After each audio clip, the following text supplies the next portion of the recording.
Evening students, मेरे दोस्तों, एक बार फिर आपका स्वागत है मेरे इंडियन नेशनलिज्म पार्ट 2 में।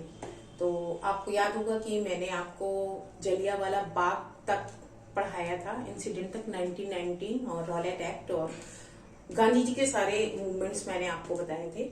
आज मैं उसी सीरीज में आगे बताते हुए आपको इंडियन हिस्ट्री का या इंडियन नेशनलिज्म का बहुत ही एक खास पार्ट बताने जा रही हूँ, खिलाफत मूवमेंट। ठीक है, तो खिलाफत मूवमेंट में ये एक उर्दू शब्द है खिलाफत, जिसको हम हिंदी में कह सकते हैं विरोध कह सकते हैं या विरुद्ध कह सकते हैं। ठीक है, तो खिलाफत माने विरोध करना होता है, तो इसीलिए इसको नाम दिया गया है खिलाफत मूवमेंट। और इसको आपको बता दें कि ये 1920 को it has been launched by two brothers, Mohammad Ali Jauhar and Shaukat Ali Jauhar. Actually ये मौलाना थे हमारे इंडियन कम्युनिटी के, मुस्लिम कम्युनिटी के, लेकिन ये कोई मैटर नहीं करता है। हमको सबसे पहले इसमें ये जानना है कि खिलाफत मूवमेंट है क्या, ये क्यों लॉन्च हुआ, इसका क्या कनेक्शन इंडिया से है। तो ये सब पॉइंट्स हम समझेंगे इसको और जानेंगे। ठीक है, तो आपने इससे पहले सुना ही होगा, ओटोमन अंपायर का नाम आपने सुना होगा। देखिए, ओटोमन अंपायर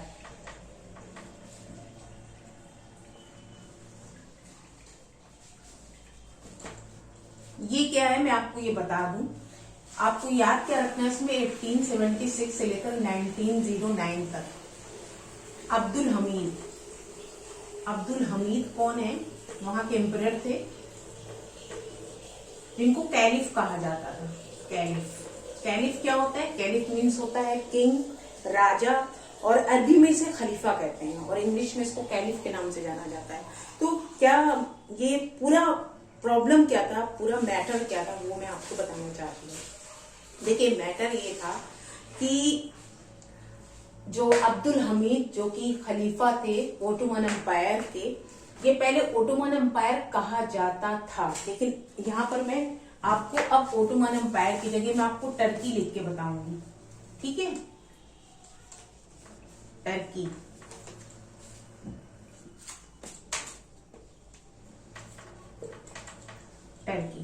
ये टर्की के खलीफा थे। ठीक है, तो ये अब्दुल हमीद ये एक पॉलिटिकल और रिलीजियस लीडर थे पूरे एक सुन्नी मुस्लिम कम्युनिटी के। आपको पता होना चाहिए कि मुस्लिम कम्युनिटी हमारी 2 पार्ट्स में डिवाइड है, शिया और सुन्नी। तो सुन्नी जो है वो पूरे वर्ल्ड में इनकी मेजोरिटी ज्यादा है in the comparison of the Shia Muslim. तो ये अपना धार्मिक गुरु उनको मानते हैं, इनको अपना रिलीजियस हेड मानते थे अब्दुल हमीद को। पूरे वर्ल्ड के जो मुस्लिम थे वो पूरे, क्यों था ऐसा? क्योंकि जब 1919 आपको डेट 1918 में हमारा वर्ल्ड वार फर्स्ट एंड हुआ था, तो उसमें मैं आपको बता दूं कि 1919 में एक ट्रीटी हुई थी, जिसको हम वर्ल्ड वार 1 में पढ़ेंगे, वर्साइलेस ट्रीटी। ठीक है, तो इसके ट्रीटी के जितने भी समझौते हुए थे, उसके अंडर गाइडलाइन के ये ओटोमन एम्पायर से तमाम, ये आपके जैसे इराक, सीरिया और एक जजीरुल अरब और ये बहुत सारी कंट्रीज थी, अरब कंट्रीज थी, जो मिला के एक फेडरेशन थी ओटोमन एम्पायर की। लेकिन वर्साइलेस ट्रीटी के जो रिजल्ट में ये आया कि उसकी बहुत सारी जैसे इजराइल भी इसमें इंक्लूड था, आज का पैलेस्टाइन जिसे हम फिलिस्तीन कहते हैं वो भी इंक्लूड था। ये सब बहुत ही, ये इजराइल और पैलेस्टाइन और अरब के कुछ मुल्क हैं जो बहुत ही खास मुस्लिम कम्युनिटी के लिए बहुत इम्पोर्टेंस रखते थे, उनको उससे अलग कर दिया गया था और उनको अब्दुल हमीद को डिटेन कर दिया गया था, यानी कि उनको उनके पद से हटा दिया गया था। एज अ कैलिफ अब वो नहीं रहे, खलीफा नहीं रहे, और उनको रिलीजियस गुरु मानने से भी इनकार कर दिया गया था।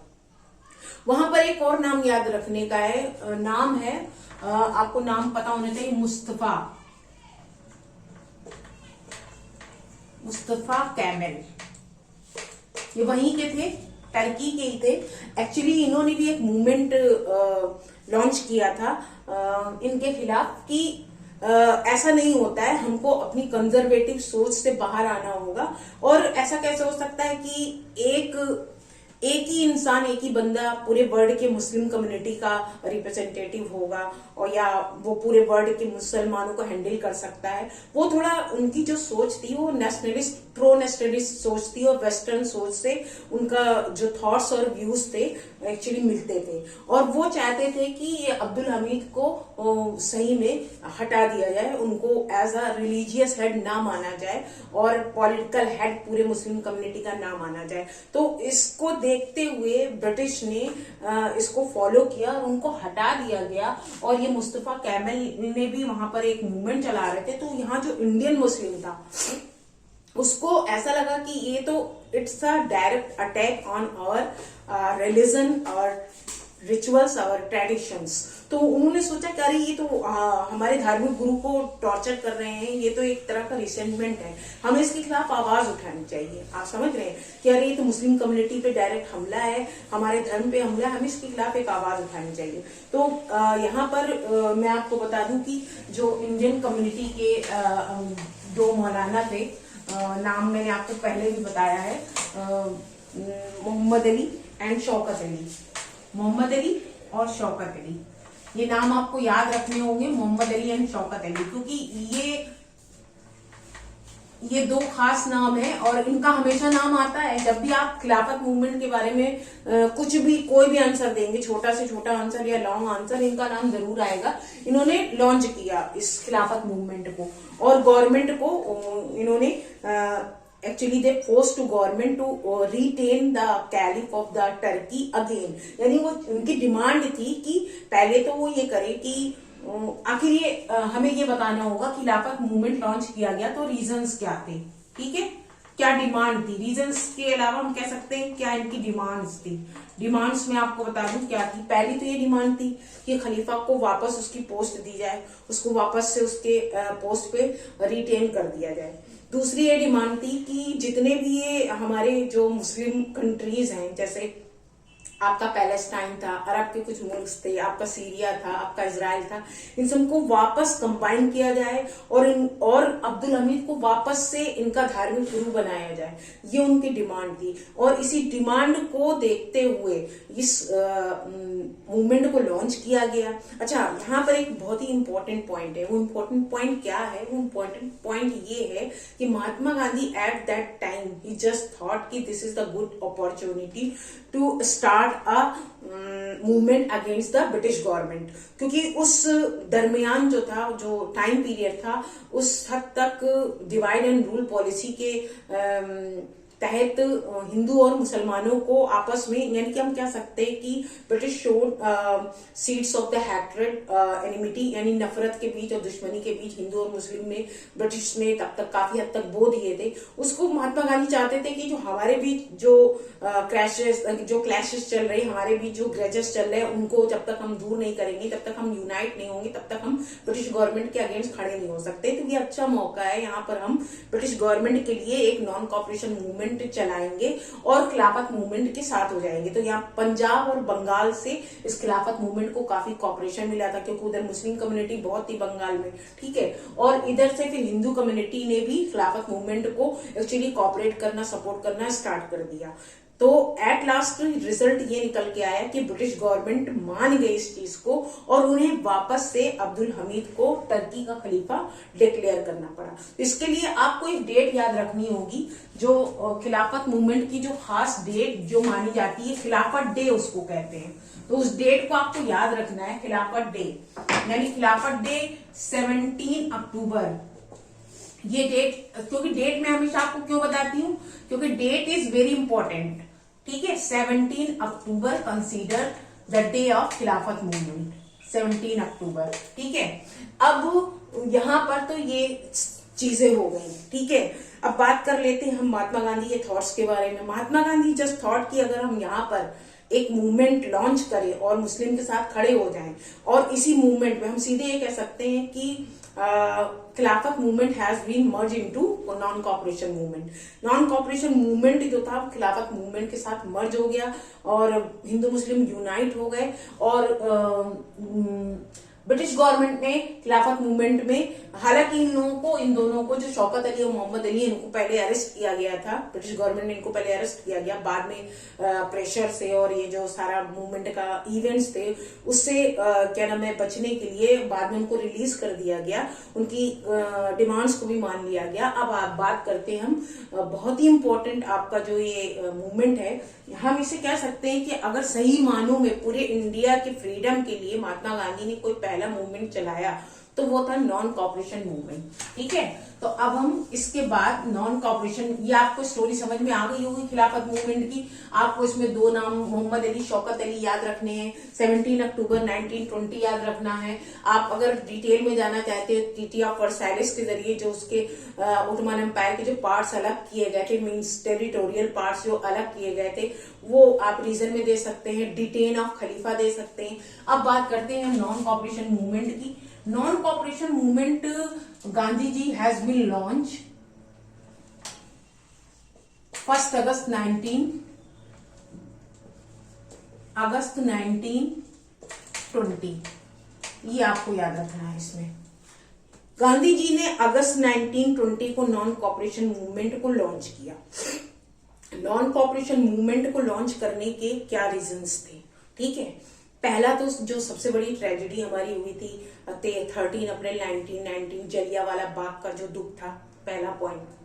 दूसरा पॉइंट रॉलेट एक्ट का विरोध था, जो एक्ट अभी तक इम्प्लीमेंट था उसको रिमूव नहीं किया था। The government did not remove actually the act, Rowlatt act.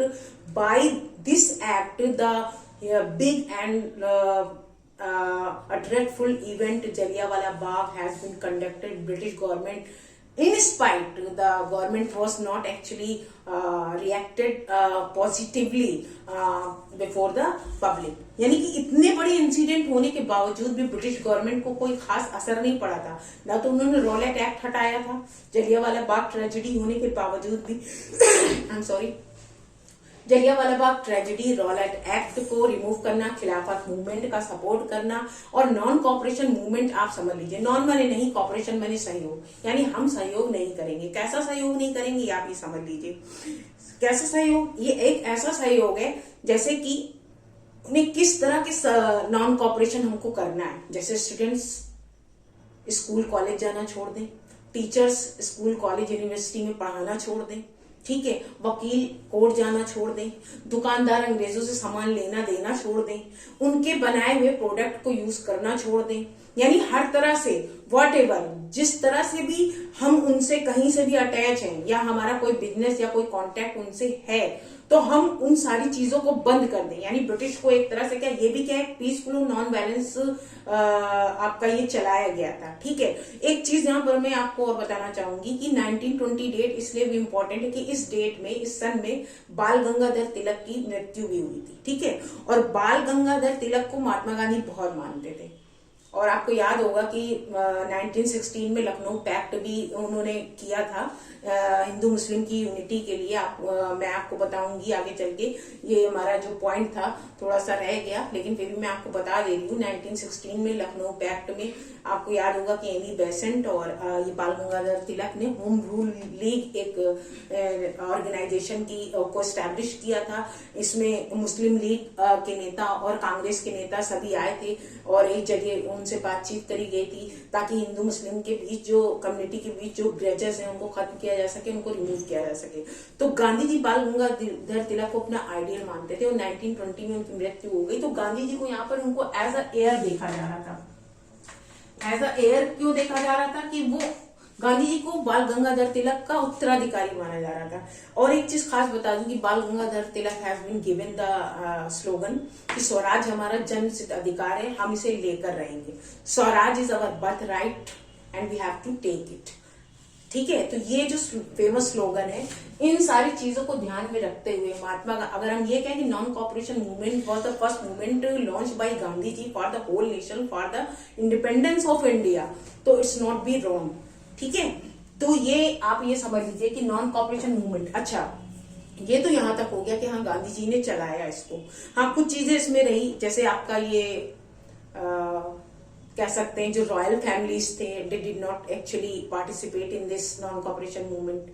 और कुछ गवर्नमेंट पोस्ट जिनको फायदा पहुंचता था ब्रिटिश गवर्नमेंट से, दे जस्ट थॉट कि हमें क्या करना है, आजादी मिले या ना मिले हमें तो सब कुछ मिल रहा है, government has given us facilities, they are providing facilities, they are providing good salary, they are providing titles, खिताब, हमको सब कुछ मिल रहा है, हमें क्या करना है। जो कुछ ऐसे लोग थे उसमें कुछ हमारा लिटरेट और इलिटरेट दोनों ही ग्रुप शामिल था, ठीक है।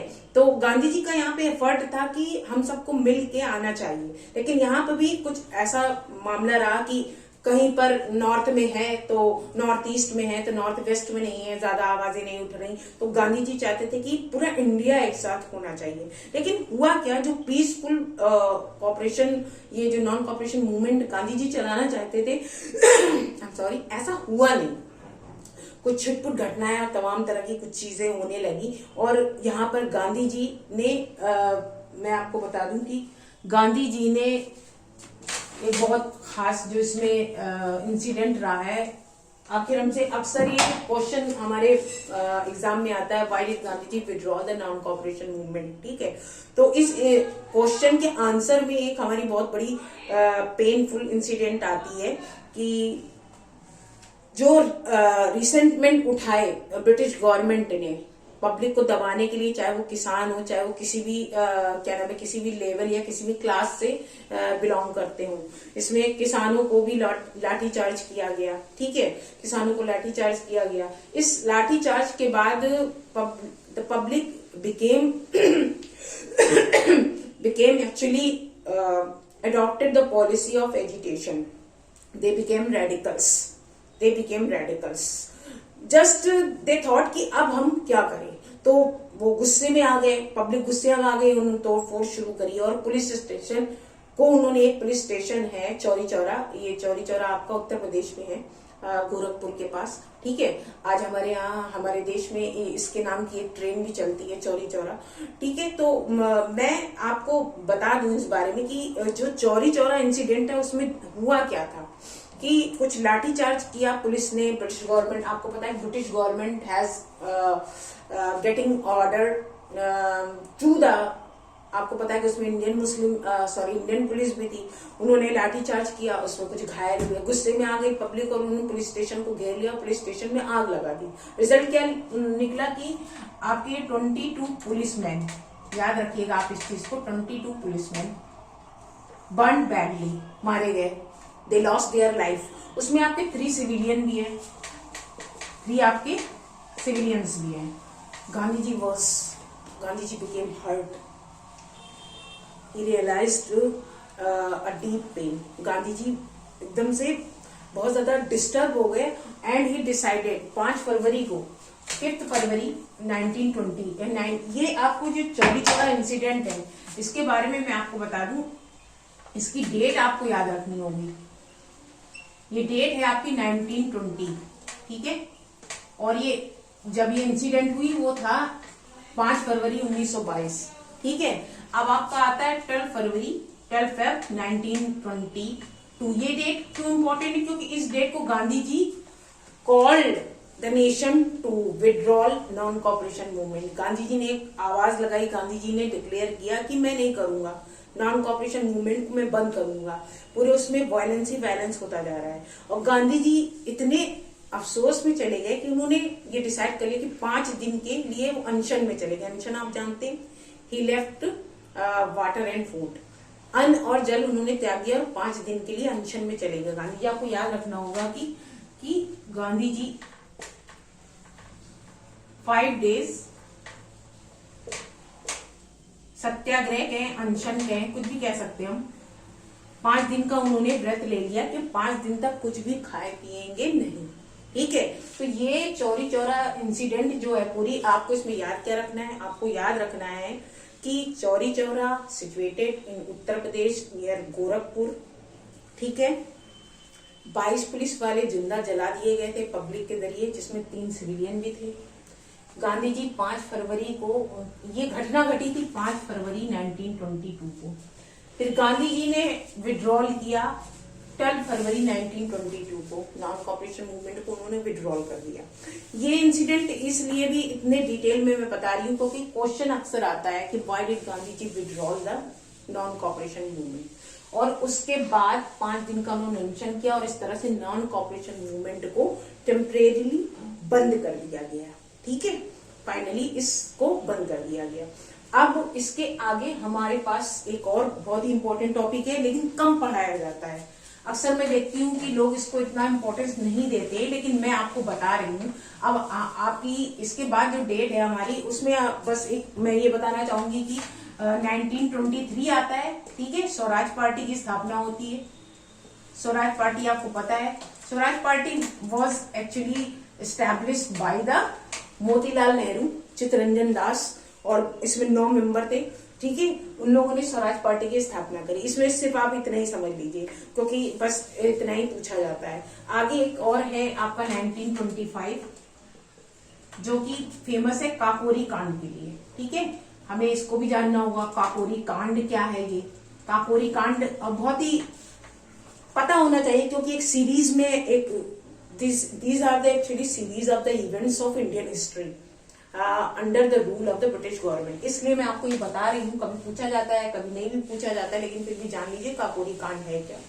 काकोरी कांड में मैं आपको बता दूं, आपने राम प्रसाद बिस्मिल, राजेंद्र नाथ और राजगुरु और रोशन लाल, इनके नाम सुने होंगे आपने। ठीक है, तो काकोरी कांड में मैं आपको बताना चाहती हूँ कि लखनऊ का जो हमारा जो एरिया है, आज का जो लखनऊ है, वहां से एक ट्रेन गुजरती थी। ठीक है, और ये सब हमारे रिवोल्यूशनरीज थे, जो देश के लिए रेडिकल फॉर्म में फ्रीडम पाना चाहते थे। यानी ये वो लोग हैं जिनका ये मानना था कि हम ऐसे बैठे बैठाए, ऐसे हमें पिटीशन से, एप्लीकेशन से, हाथ जोड़कर ऐसे कुछ नहीं होने वाला है। ठीक है, हमको कुछ ना कुछ सॉलिड करना होगा, कुछ ऐसा करना होगा जिससे ब्रिटिश गवर्नमेंट घबराए, डरे, वो कुछ सोचे, इनसिक्योर फील करे, यहाँ से जाने की सोचे। तो ये वो लोग हैं क्रांतिकारी जो नॉन वायलेंस की पॉलिसी पे बिलीव करते थे। ठीक है, इन्होंने डिसाइड किया, इनके पास पैसे कमी थी, इनको हथियार चाहिए, इनको पैसा चाहिए, इनको छुपने की जगह चाहिए, इसके लिए इनको पैसे की कमी।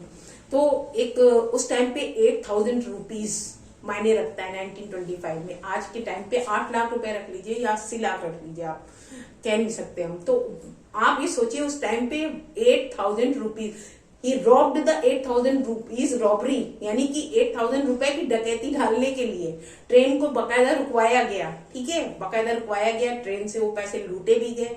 और लेकिन ये अफसोस की बात है कि राम प्रसाद बिस्मिल, रोशन लाल, जतिन दास, इन सबको पकड़ भी लिया गया। ठीक है, इनमें से कुछ लोगों को फांसी हुई और कुछ लोगों को आजीवन यानी कि लाइफ इम्प्रिजनमेंट के लिए डाल दिया गया। तो ये काकोरी कांड हमारा एक छोटा सा एक इंसिडेंट था, जो मैंने आपको बताना समझा कि लखनऊ के पास एक जगह है जहां से ट्रेन गुजरती थी और उस ट्रेन को रोका गया, 8,000 रुपए की डकैती करी गई। इसमें हमारे देश के बहुत ही महत्वपूर्ण अशफाक उल्लाह खान, राम प्रसाद बिस्मिल, रोशन लाल, जो काफी फेमस, इन लोगों को पकड़ा गया, अरेस्ट किया गया, डिटेन किया गया। ब्रिटिश गवर्नमेंट ने इनको आजीवन कारावास की सजा सुनाई, कुछ लोगों को, इसमें दोनों को फांसी भी दी गई। इस तरह से हमारा काकोरी कांड यहाँ पे खत्म होता है। देखिए, सीरीज तो बहुत है लंबी, एक एक पल पे 1924 भी इम्पोर्टेंट है, 1925 भी इम्पोर्टेंट है, 1927 अगला जो आपका आएगा वो बहुत ही इम्पोर्टेंट है, जिसे हम साइमन कमीशन के नाम से जानते हैं। अब जब मैं अपने थर्ड पार्ट में आऊंगी इंडियन नेशनलिज्म में, तो मैं आपको साइमन कमीशन से शुरुआत करूंगी। ठीक है, वैसे तो 1924 की कोई खास वो नहीं है, लेकिन फिर भी मैं आपको बता दूं, इसमें 1924 की जो खास बात है वो है कि भगत सिंह ने कानपुर में अपना कानपुर एसोसिएशन, एक कारपोरेशन, यहाँ पर एक ऑफिस की स्थापना करी थी कानपुर में। ठीक है, एक छोटा सा मैंने एक इंफॉर्मेशन थी वो मैंने आपको दे दी। ठीक है, हम कुछ और भी चीजों की इसमें बातें करेंगे, जैसे हमारे फेमस रिवोल्यूशनरीज हैं, जो हमारे फेमस रिवोल्यूशनरीज हैं उन्होंने क्या नारे दिए, जैसे सुभाष चंद्र बोस के बारे में कुछ चीजें हैं, कुछ बाल गंगाधर तिलक के बारे में। अब जब हम साइमन कमीशन में जाएंगे तो हम लाला लाजपत राय के बारे में जानेंगे, उनकी डेथ के बारे में। नवंबर 1928 में उनकी डेथ किस तरह से हुई, हम साइमन गो बैक में पढ़ेंगे। तो आज के लिए मैं समझती हूँ, अगर आपको लगता है कि आपको अच्छे से समझ में आ गया, वैसे मैं आपको बता दूं कि आप कमेंट सेशन में भी मुझे क्वेश्चन पूछ सकते हैं मुझसे। अगर आपको लगता है कोई कंफ्यूजन रह गया, मुझसे कुछ मिस हो गया है, मैम ये बताना भूल गई है या एक्सप्लेन करना भूल गई है, तो आप मुझसे डिमांड भी कर सकते हो। मेरे व्हाट्सएप नंबर पे आप कमेंट कर सकते हो कि मैम हमको मैम आप हमको यूट्यूब पे भी आप चाहें तो कमेंट कर सकते हैं, ठीक है। तो ये आप इस तरह से मुझे एक तरह से अपनी क्वेरीज दे सकते हैं, मैं आपको फुली कोऑपरेट करूंगी। आज के लिए हमारा जो पार्ट है, पार्ट 2 इंडियन नेशनलिज्म, मैं यहीं पर खत्म करती हूँ। Good night, thank you very much.